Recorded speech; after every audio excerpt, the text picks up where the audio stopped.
of the heart flows the issues of life. And many of these issues stem from one's emotional, mental, and spiritual condition. Such issues may oppress, stifle, and even stagnate one from living a healthy and fulfilling life. So how does one progress past such issues and achieve a state of emotional, mental, and spiritual healing? There's help, so open your heart and prepare your mind. It's time for healing to take place in your life. You're in tuned to Talking with Dr. Toy, a holistic approach to emotional healing. And now, your host, licensed professional counselor, Dr. Toy Lisa Mitchell. It's just me and you. I feel so lost, 'cause I don't know what to do. Well, good Sunday morning. It's so good to be with you. I want to welcome you to the broadcast. So grateful that you're here.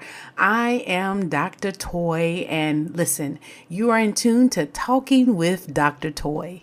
My purpose is to provide a holistic approach to emotional healing. Therefore, my mission to provide a holistic, restorative, therapeutic approach in addressing and resolving issues that adversely affect the emotional, psychological, spiritual, and physical well-being of individuals who desire to enhance their quality of life. I always want to just really start out with a self-care check. How are you, and what are you doing for self-care? Yes. What did you do for self-care this week? Again, I'm encouraging you, doesn't have to be huge, just small, minute things to help protect your overall well-being and your health. Remember what the definition states: the practice of taking an active role in protecting your own well-being and happiness. And I would just add to that as well, protecting your peace. Yes, I've been hearing that from individuals in this early part of the year. I just want to protect my peace. And that's a form of self-care. And how do you do that? That's the question. What action steps do you put in place to protect your peace and to cultivate aspects of joy, restoration, revitalization in your life? Remember, it's the practice. So we've got to put some things into practice. I love this. Love this. This is not my quote, but it was a quote that I received by being in tune with a broadcast. And this person said so beautifully and profoundly, "My peace is non-negotiable." I'm telling you, I've kept that as my mantra. I have adopted that my peace is non-negotiable. And so basically what that entails is that you are aware and willing to take actions if there are things, people, places that may be sifting your peace. Yes, I'm telling you, that is a practice of self-care. Now, there are going to be situations where we give of ourselves, right? However, you want to make sure that God is leading and directing you into those paths, because if you're going in there on your own strength, then probably what may happen is that the enemy can definitely use that as a tool to steal and take away your peace. We know that that's what the enemy does, to steal, kill, and destroy. So one of the things that you may want to do is really connect with what brings me peace and cultivate more of that in your life. That's an aspect of self-care as well, especially given the environment, the political environment that we're in right now. I'm telling you, it seems like it's a daily barrage of things that seek to steal our peace and our joy. And so being proactive in ways that you cultivate that and protect your peace and what you anchor in, that's going to be the key. We're going to talk a little bit about that today as we are in Black History Month. And so if we've never needed to celebrate Black history, we sure do need to do it now. And so I'm going to highlight and really put forth some things to hopefully for us to meditate on, for us to think about as we honor the history of Black Americans, as our Black people. Let's just say that we are going to take time to do that today and for the rest of this month, because it's so very important that we continue to stay connected to our history, right? To the history, so that we don't have revisionists who are seeking to change history according to their likes and their desires. But we know that the Word of God tells us that the truth shall make us free. So trying to revise something that is not truthful, that is dishonest, it will bring bondage to everyone. Because we know that the Bible says, who's the father of lies? The enemy. So part of what takes place is us knowing our history, because knowing who you are, and I love this, and knowing whose you are, that will help to anchor you in times like these. And we sure do need that right now. And so that aspect of self-care, protecting your peace, and then community care. Yes, love this. And this really coincides with Black History Month as well. And it is defined as this: people committed to leveraging their privilege to be there for one another in various ways. Yes, we're going to get into this today, because it took the civil rights movement rooted in community care, people sacrificing their lives, people sacrificing their livelihoods, people sacrificing their dignity and quality of life for a dream and for a vision that they knew to some degree may not come to pass in their lifetime. But they were setting up the alley-oop for us to come, those that would be partakers of that.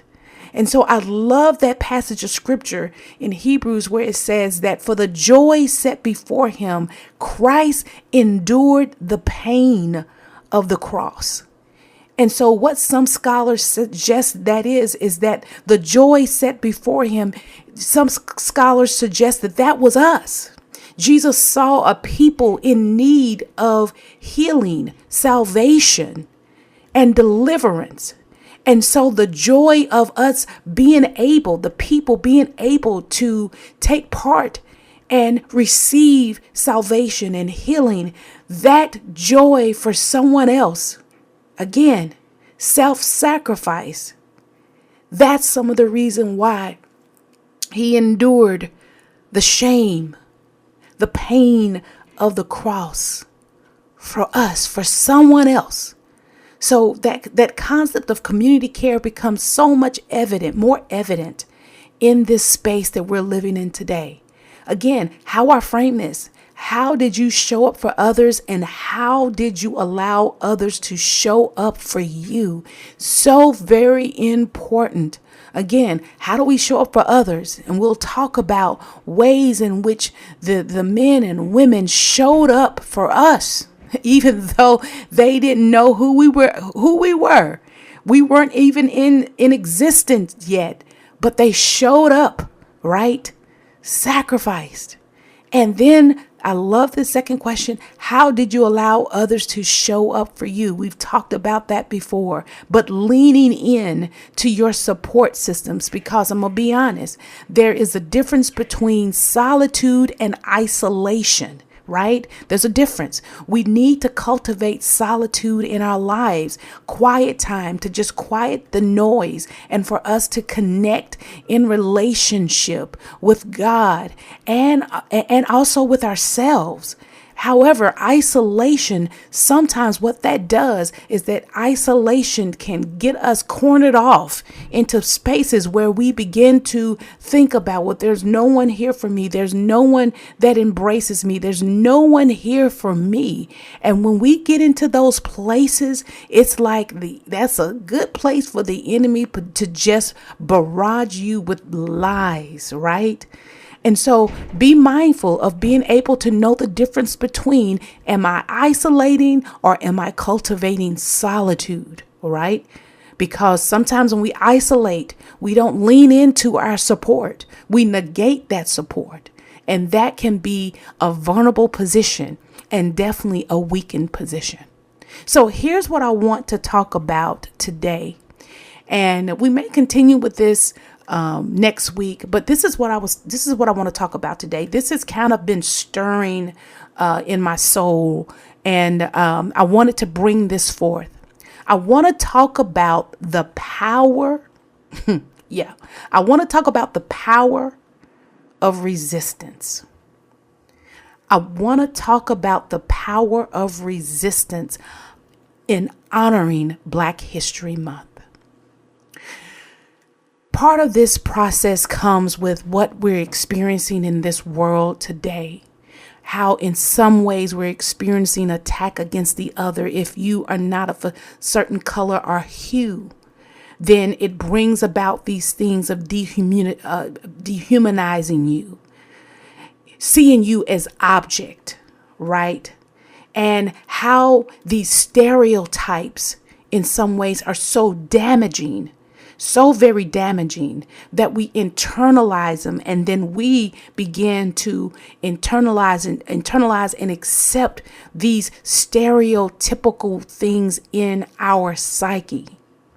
It reminds me, it reminds me of the study that was done, the doll study, and I've talked about that in a previous podcast. I think it was 2 years ago. I talked about that when we were talking about psychology and basically in some ways the Black history of psychology. And I was talking to this particular study that was done by Kenneth and Mamie Clark, the doll study, where they took a doll, and you can still find this video online. There's a video online of it where basically what they did, they presented children with a white doll and a black doll, and they presented Black children with these dolls, and they in essence asked them the question, which one looks more like you?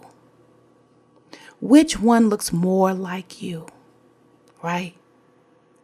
And these are children.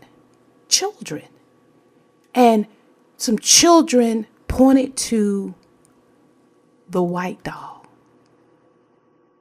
In essence, the white doll became something that they wanted to be, and internalized in some ways that the white doll, and they asked them several questions, which one is good and all of this, and the white doll was the one that was good, right?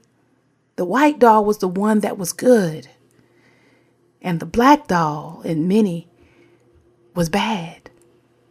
And then I remember this moment in the video when the person that was asking the question, the researcher was asking the question, asked this little black girl, which one looks more like you? And the little black girl sheepishly, shamefully pointed to the black doll.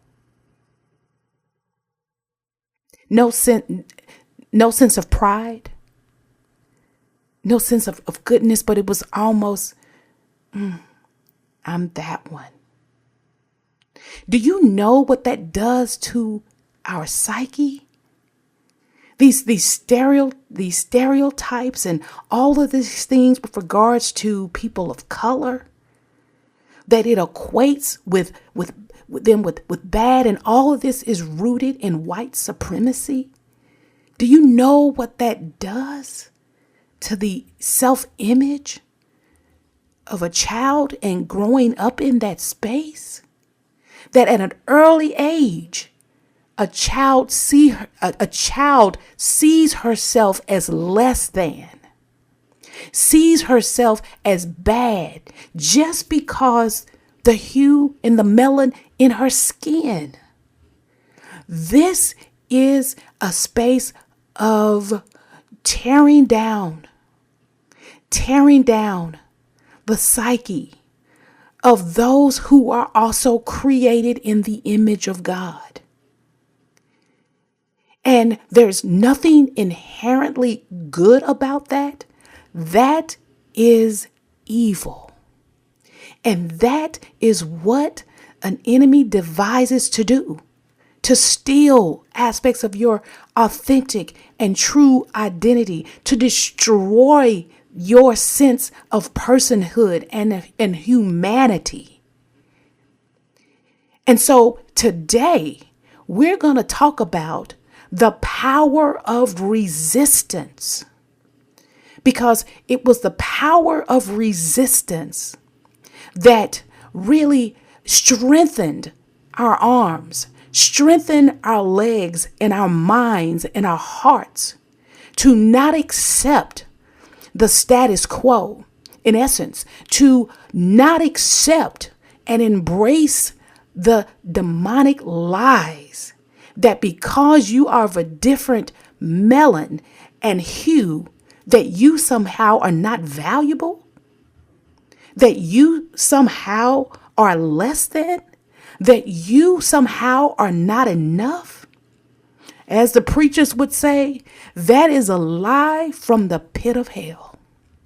And if we don't invest in learning and really cultivating aspects of our history, we're subject to believe and operate in the lie.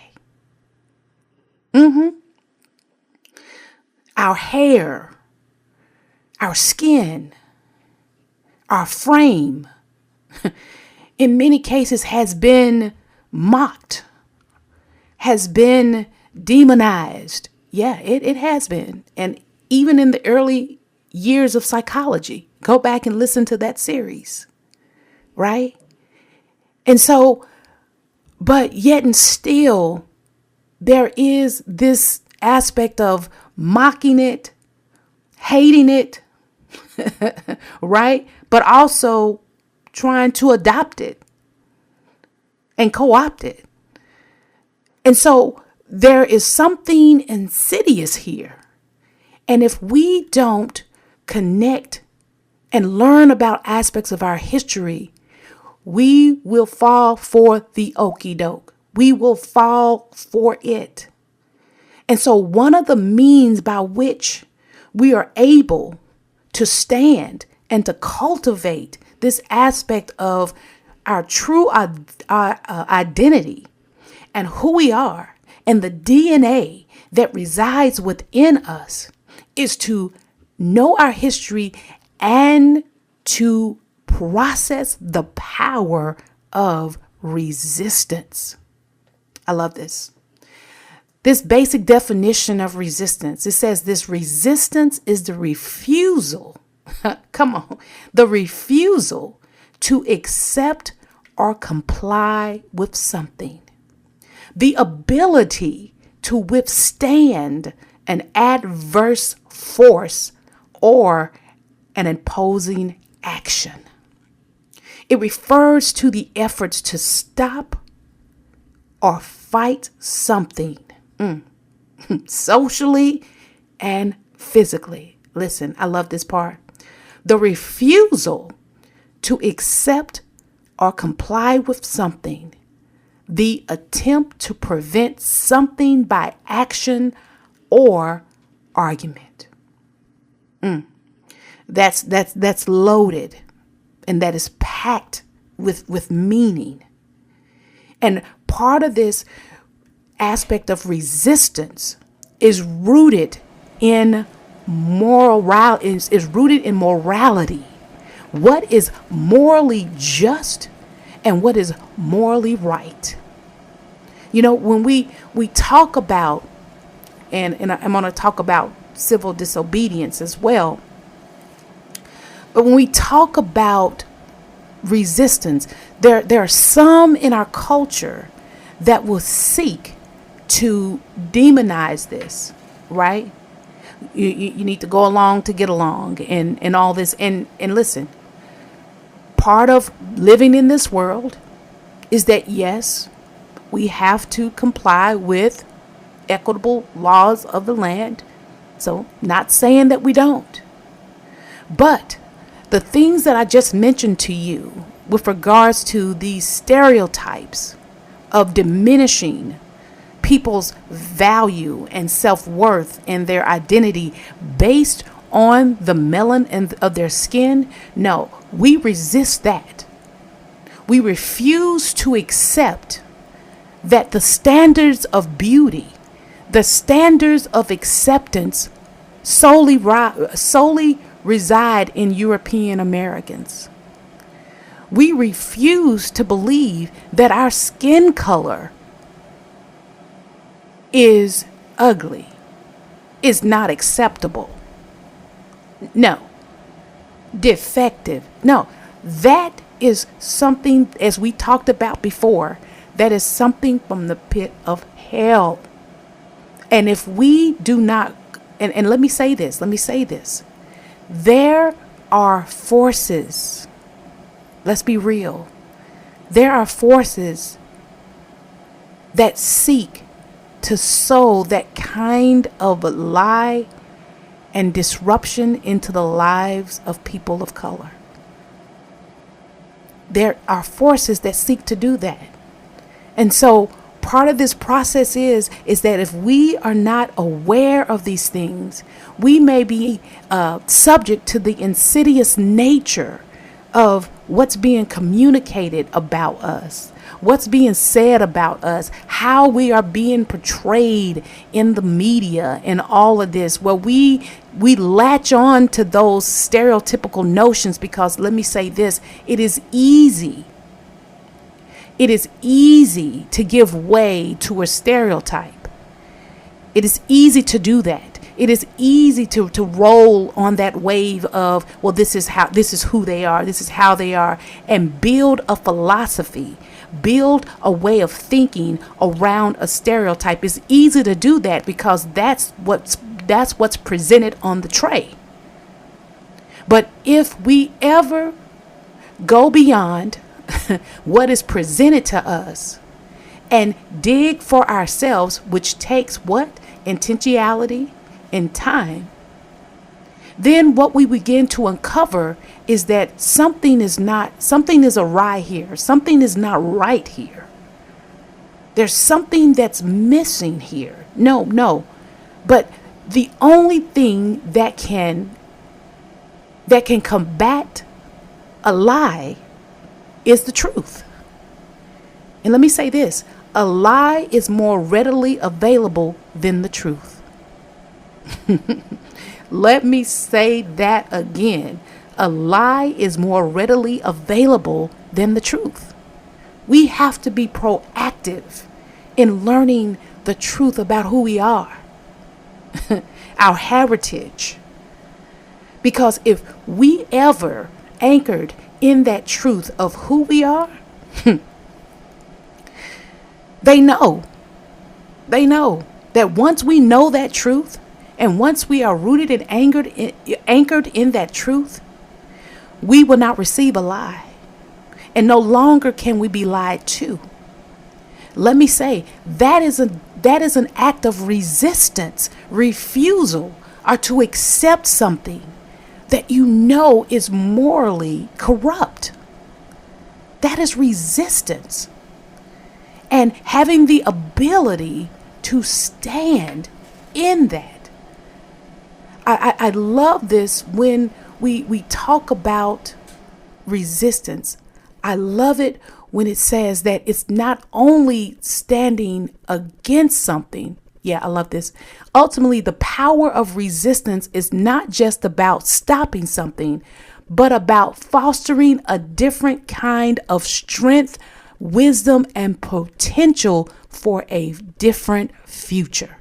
Yes, that is what we're talking about when we talk about resistance, not just stopping something, not just a refusal to accept something, but also it includes fostering, and this is the definition, not mine, but I love it, fostering a different kind of strength, wisdom, and potential for a different future. You know, when I think about that, fostering a wisdom and also fostering strength and potential for a different future, I go back to that video of that little black girl who, when asked the question, which doll represents you? Which doll most represents you? And then she in so, oh my God, it was heartbreaking, just said this one in such a way that she was ashamed that doll represented her. That's the future. That's the future that we are seeking to cultivate in a different future for that young girl, a different future where she doesn't have to hang her head low because she's of a different melon, that she's because she's of a different hue, that she doesn't have to hang her head low. That's what brings to mind, you know, when when James Brown said, say it loud, I am black and I am proud. That is what we want to cultivate in our children. That is the future. But one of the ways that the bedrock, one of the ways that we do that is through resistance. Is by resistance. And so I do want to really maybe take that word back, because in some circles, resistance has been deemed as negative. But let me say this, resistance has been a lifeline, especially in the history of Black Americans. It has been a lifeline that we have held to, that we've had to come up to in order to be deemed human. Yeah. In order to be deemed human, because you do know that we were deemed as property. The blood that flows through our veins, the wisdom and the knowledge that our God has given us, and even this creation in his own image, we were viewed as property. And listen, not even in our full humanity, right? So that is not biblical. That to see a human race and it created in the image of God as less than human, as less than a man, that's biblical? No, sir. The resistance says, no, I refuse to accept and comply with that. And that is what we're going to talk about. We're going to talk about the power of resistance. And even though we're going to talk about the power of resistance, we're also going to talk about the healing power of resistance as we honor the Black history in this nation. So come along with me for this ride. It's going to be one that I hope will be something that will be said, something that will be done, that will inspire hope. Because I'm going to be honest too, that's a part of resistance, right? The part of resistance is saying that there's got to be a better way, that there's something better here than what I'm being presented with. And so I refuse to accept the status quo. There's a hope for something better. And that power of resistance leads us down a path of liberation instead of oppression. So we're going to come with it this month. Hey, come along for the ride. Well, listen, that's all the time that I have for today. Remember what I always say, relentlessly and intentionally pursue authentic and genuine relationships vertically with God, horizontally with others, and inwardly with yourself. Maintain and sustain a keen sense of awareness and ongoing discovery about self as well as others. Take good care of you and engage in things that are helpful for your mind, body, soul, and spirit. And remember, out of the heart flows the issues of life. Let's continue to talk about it and continue our journey towards emotional healing. Until next time, bye-bye.